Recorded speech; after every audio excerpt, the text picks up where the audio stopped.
Se encuentra en el libro de Mateo, capítulo 9. Bendecimos el nombre del Señor. Con mucha frecuencia en mis oraciones hago memoria de la bondad de Dios en mi vida. Y digo, Señor, gracias. Porque yo he llegado donde he llegado.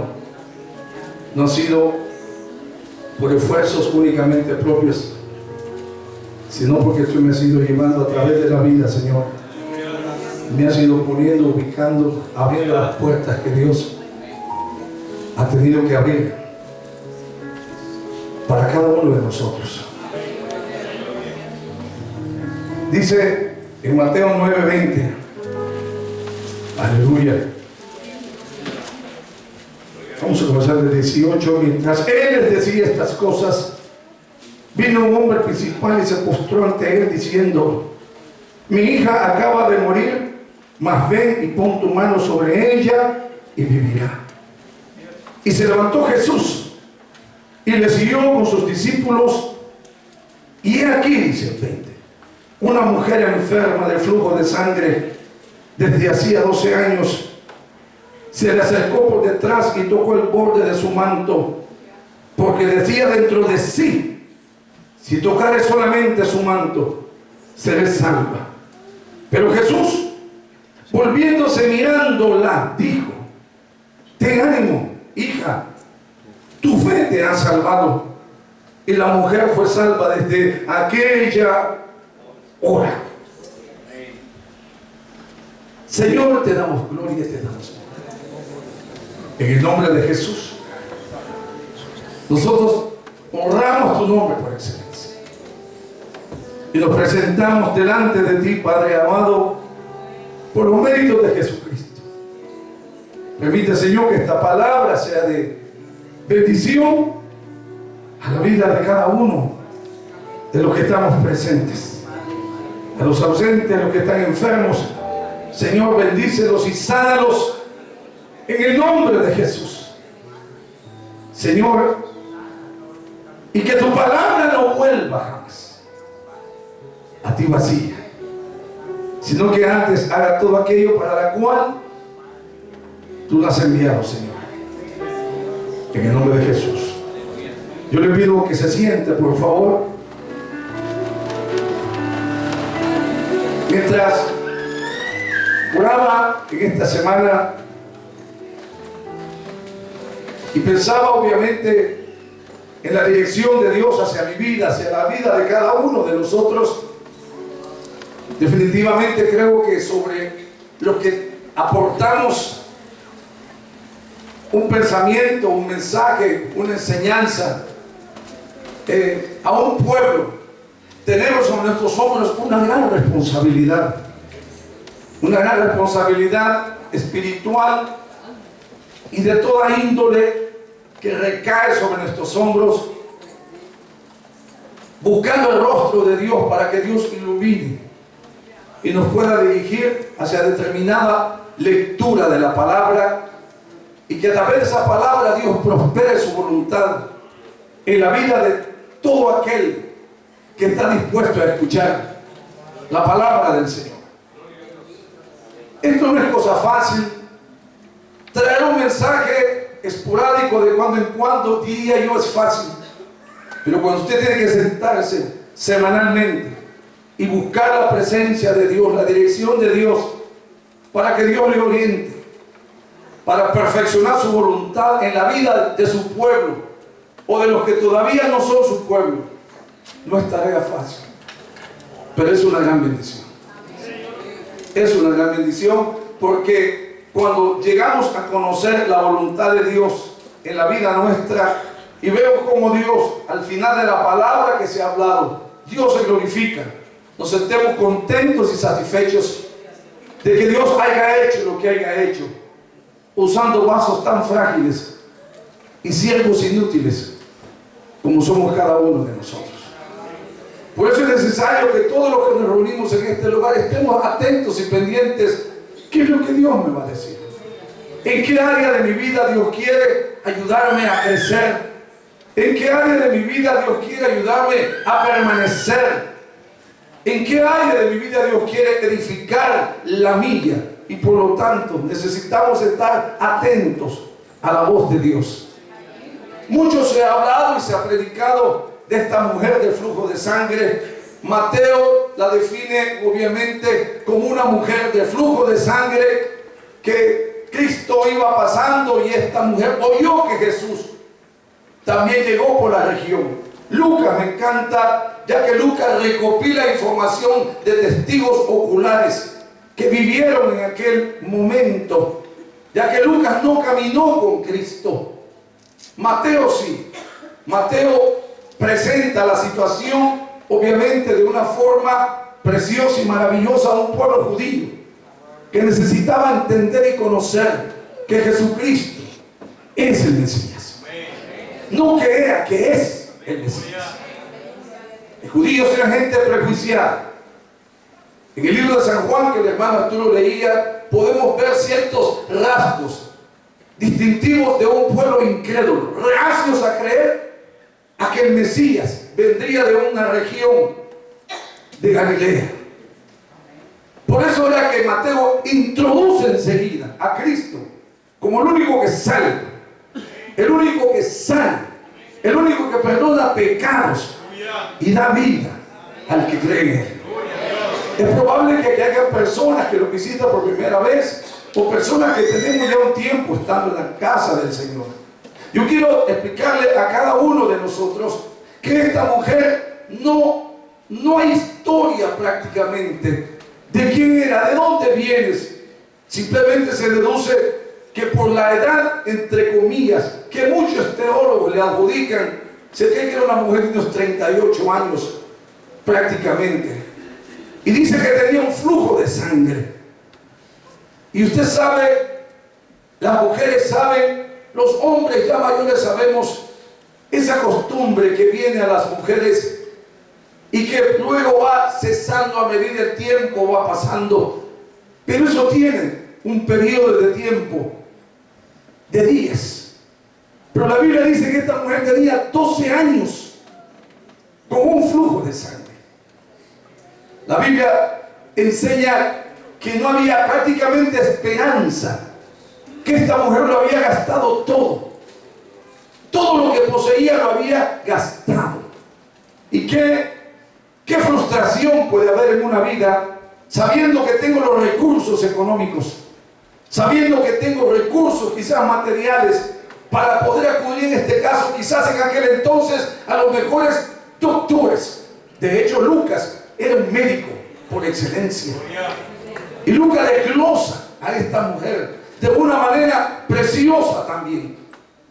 Debemos de entender, amados hermanos, que en la iglesia del Señor nos movemos no únicamente en un mundo material visible, sino en un mundo espiritual.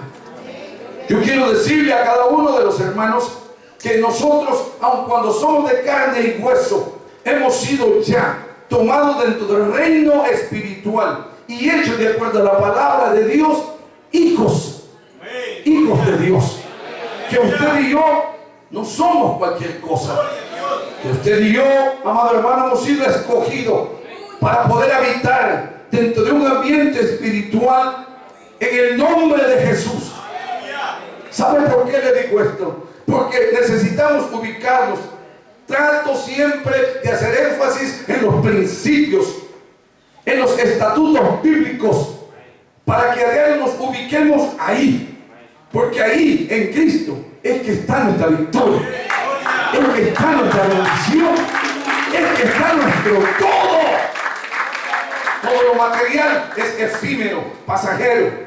Hoy usted puede tener dinero, mañana no lo puede tener. Hoy usted puede poseerlo todo, mañana no lo puede poseer. Sin embargo, las promesas de Dios, dice la Biblia, que son eternas y son para siempre. Y viven y reinan los que estamos en Él para siempre. Aleluya. Por eso es necesario que la iglesia del Señor nos ubiquemos y vivamos en ese mundo espiritual, en ese mundo de poder.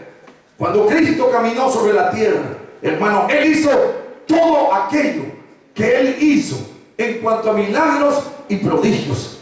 Cristo resucitó muertos. Cristo le dio la vida a los ciegos. Cristo perdonó la vista a los ciegos. Le dio el oído a los sordos. Sanó paralíticos. Hizo milagros y prodigios. Hermano, por doquiera que Cristo viva, Cristo era la sensación del poder de Dios en aquel momento. Esta mujer es un caso patético de alguien desesperado, buscando a Dios, de alguien en el cual lo tuvo todo, pero también lo llegó a perder todo. Creo definitivamente que la iglesia del Señor tenemos unas herramientas poderosas para poder orar a Dios siempre y que Dios pueda manifestarse de la manera como le buscamos, amado hermano, y suplir aquellas necesidades en la vida nuestra. Esta mujer, la Biblia la define como la mujer de flujo de sangre. Y hay algo importante que yo buscaba entre 3 Biblias que tengo, la definición de lo que aporta la Biblia Oso, de lo que aporta la Biblia Caribe y la que aporta la Biblia Pentecostal.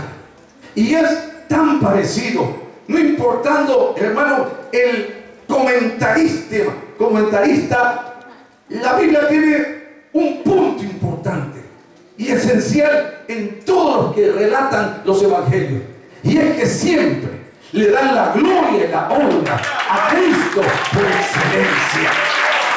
Siempre el personaje principal es Cristo Jesús.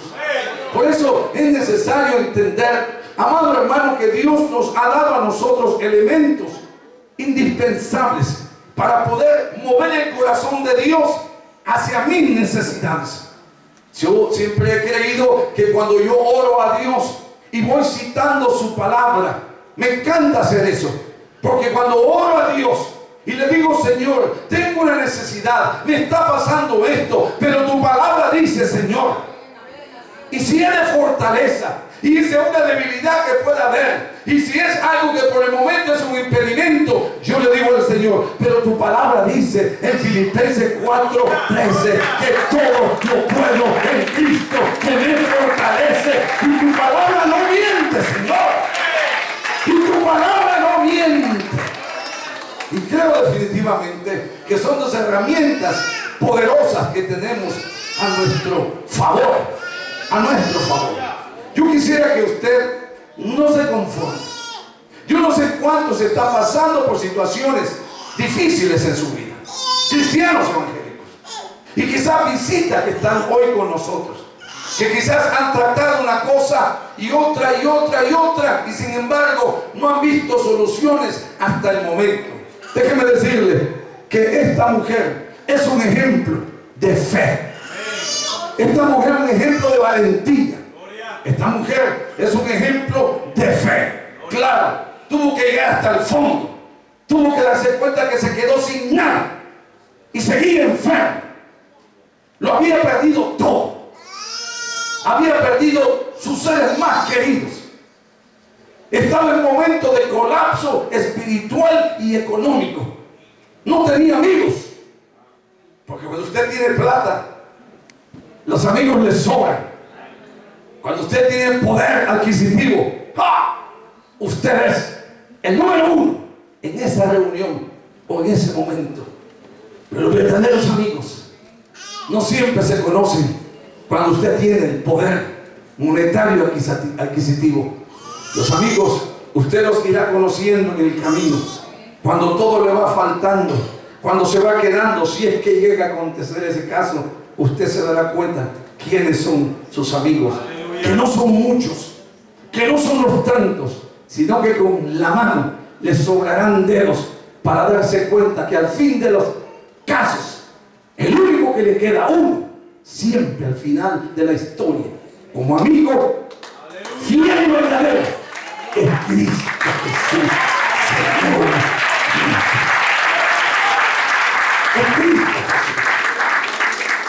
Eso es necesario comprender. Está bueno tener amistades, está bien relacionarse con las personas, pero pongamos la mirada siempre en el Señor. Yo quiero que usted se torne a su hermano y le diga: tenemos que poner la mirada siempre en el Señor.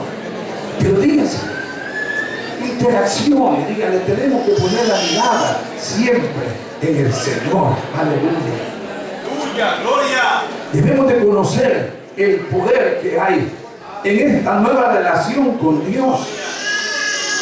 Yo quiero decirle a usted, amado hermano, que cuando nosotros oramos a Dios y citamos la palabra, y digo cita la palabra y ora a Dios, esa oración es totalmente afirmativa en el reino espiritual. Por eso es necesario la ayuda del Espíritu Santo en la vida nuestra. Cristo habla en el libro de San Juan que era necesario que Él se fuese, porque si no, no viniese a vosotros, dijo, el Espíritu Santo, el Consolador. Es necesario entender que toda oración tiene que ser canalizada siempre hacia una credibilidad, hacia una confianza, donde yo espero de Dios que Dios me conteste mi petición. Que Dios conteste mi petición. A esta mujer demoró 12 años darse cuenta que había uno en esa región que se llamó Cristo. No dudo quizás que esta mujer no hubiese escuchado de Jesús. ¿Y sabe por qué le digo esto? Porque a veces mientras no llegamos hacia el fondo, no queremos aceptar que necesitamos urgentemente que Dios nos ayude. Mientras hay recursos, mientras tengo medios para hacer aquello, yo pienso que yo puedo valerme por mí mismo y me engaño, hasta que uno llega a un punto en la vida donde no puedes más. O te decides buscar de Cristo, o te mueres en tu desgracia, en tu miseria espiritual. Dios quiere evitar todo esto. A toda costa Dios quiere enseñarte que no necesitas llegar hasta abajo, golpear, no necesitas destruir tu vida, no necesitas venir golpeado, herido, destruido, marcado de la vida para poder aceptar a Cristo como tu Señor y tu Salvador. Que no necesita venir de esta forma, como muchos cristianos que a veces conocen al Señor y, hermano, por falta de convicciones o por soberbia se van al mundo y vuelven a la vida anterior, y allá en el lugar de sus hechos pecaminosos el diablo viene, ¡fua!, los golpea, los hiere, los deja de una forma irreconocible, aún espiritualmente y muchas veces hasta físicamente. Jóvenes en la iglesia, adultos en la iglesia, a veces se apartan y se van como que nunca hubiesen escuchado la palabra de Dios. Y luego con los años, con el tiempo, nos damos cuenta cómo han caído, cómo han sido lacerados, heridos, golpeados por el diablo, porque se salieron del abrigo del Altísimo. Se salieron del abrigo del Altísimo. Por eso es importante entender que esta relación con Dios necesitamos cultivarla siempre, a través de la oración, a través de citar la palabra. Cuando te sientas débil, cuando te sientas que no puedes más, cuando te sientes que estás a punto de claudicar, en caer en la tentación, clama a mí, dice el Señor. Yo te mostraré, yo te ayudaré, y yo te sostendré, y yo te socorreré, y yo te bendeciré. Yo te bendeciré. Esa vida nuestra tiene que ser avivada en la presencia de Dios a través del personaje que Cristo delega. Y dice: es necesario que yo me vaya, porque si yo no me fuese, no vendrá a vosotros el Espíritu Santo. Él dice, Él os guiará a toda verdad y a toda justicia. Él me glorificará a mí, porque no tomará de lo suyo, sino que de lo mío, y lo hará saber a vosotros. Una vida en el Espíritu no llega por accidente. Una vida a través del Espíritu victoriosa, hermano, es una vida de diligencia. Es una vida que no llega por suertes, ni porque usted tenga años sentado en un banco de la iglesia. No. Una vida madura y estable de Dios en el creyente llega a través de una búsqueda, a través de una ubicación en sus principios, en su búsqueda, en el control del Espíritu Santo, ejerciendo la voluntad del creyente. Pero para eso tiene que haber oración. Para eso tiene que haber conocimiento de la palabra. Para eso tiene que haber entrega en que Él, el Espíritu Santo, controle la vida mía, para que no importa lo que pueda pasar en la vida mía, hoy, el mañana o el ayer, yo pueda vivir totalmente en victoria, en el nombre de Jesús, porque hay un ser poderoso en mi vida que me ha capacitado para poder vivirla. ¿No te damos gloria a Dios? La Biblia desglosa a Cristo claramente en el inicio del ministerio, allá en Mateo capítulo 4, versículo 4, cuando el tentador le sale al encuentro y le dice: si eres hijo de Dios, di que estas piedras se conviertan en pan. Si eres hijo de Dios. Satanás sabía que él es Dios, pero quería tentarlo. ¿Cuándo? En el momento más delicado, débil de su vida. 40 días de ayuno y oración. Cristo salía del desierto a iniciar el ministerio. Cada vez que el enemigo sabe, y no digo porque es cerca el futuro, sino que de la búsqueda, el potencial de Dios en tu vida, Él tratará por todos los medios de probarte. Él tratará de robarte todo lo que Dios quiere hacer contigo, porque Él es un ladrón, Él es un asesino. Él ha venido para matar, robar y destruir. Pero San Juan le dice, Cristo diciendo: pero yo he venido para que me tengan vida y para que la tengan en abundancia. En abundancia. Cada vez que el enemigo ve el potencial de tu búsqueda y de la entrega, el enemigo tratará cómo ver, de qué manera te saca, te desubica del propósito que Dios tiene contigo. Les dice: si eres hijo de Dios, di que estas piedras se conviertan en pan. Cristo le cita la palabra y le dice claramente: escrito está, no solamente de pan vivirá el hombre, sino de toda palabra que sale de la boca de Dios. ¿Cuántas veces usted le ha citado la palabra al diablo? ¿Cuántas veces usted se ha arrodillado orando a Dios y le ha dicho a Satanás: retírate en el nombre de Jesús?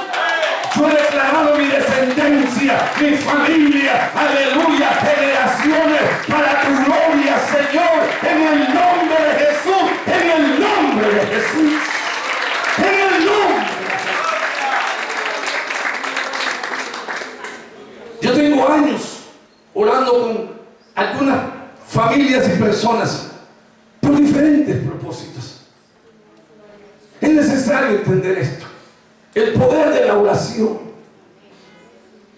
El poder de la oración te capacita para poder romper toda maldición que te persiga,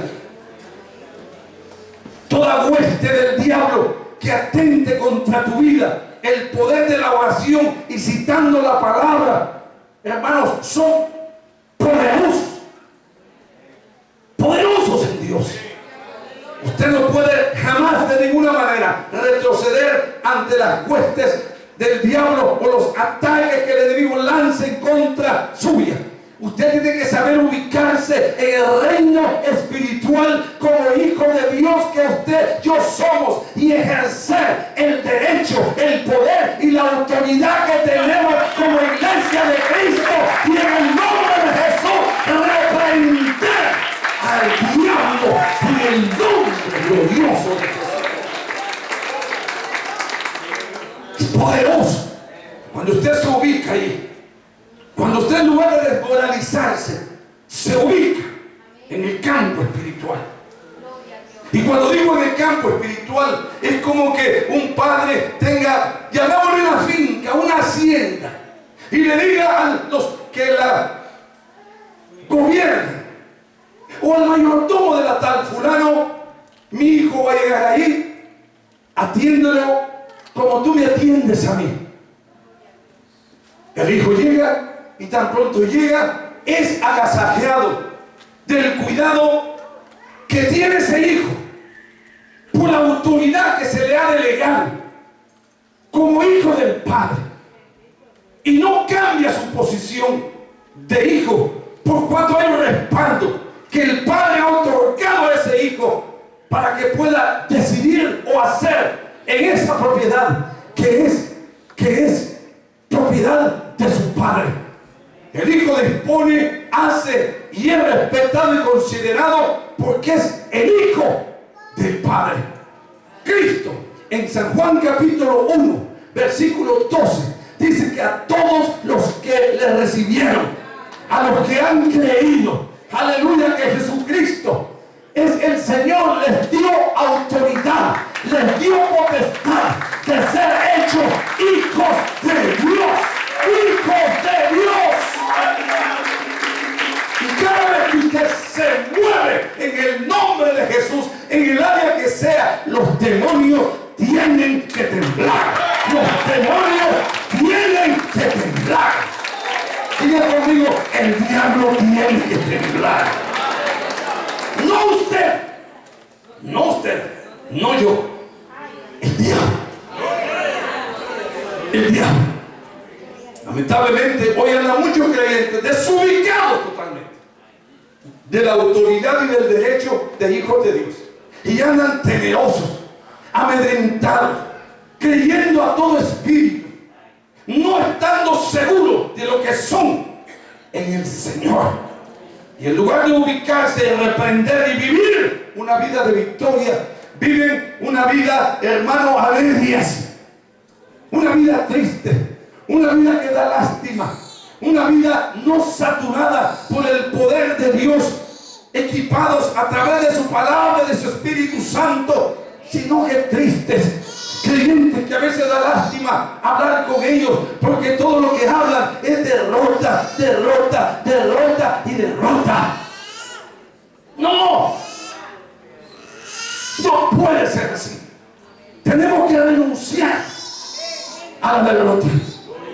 La Biblia dice que esta mujer no había estado ni en el instituto bíblico, ni tenía 4 años de seminario, ni tenía 15 años en una iglesia recibiendo escuela dominical, ni se congregaba en un lugar. Pero cuando llegó el momento de esta situación, en decidir lo que tenía que decidir, esta mujer oyó que Cristo iba pasando por ese lugar y dijo en sí misma: si tan solo tocare el borde de su manto, seré salva. Seré salva. El día que tú te decidas a que tu desgracia cambie, va a cambiar. El día que tú decidas, te está dando lástima, tu situación va a cambiar. Va a cambiar. Va a cambiar. Sí, hermano, porque no depende de Dios, sino de ti. Cristo lo hizo todo en la cruz del Calvario. Dice la Biblia que Él establece su reino. Aleluya. Y Cristo muere en la cruz. Y allí en la cruz Cristo exhibe a todas las potestades del infierno, que en esa cruz, en esa muerte, Cristo vindica al hombre. Cristo hace vencedor al hombre. Cristo crea una nueva raza de hombres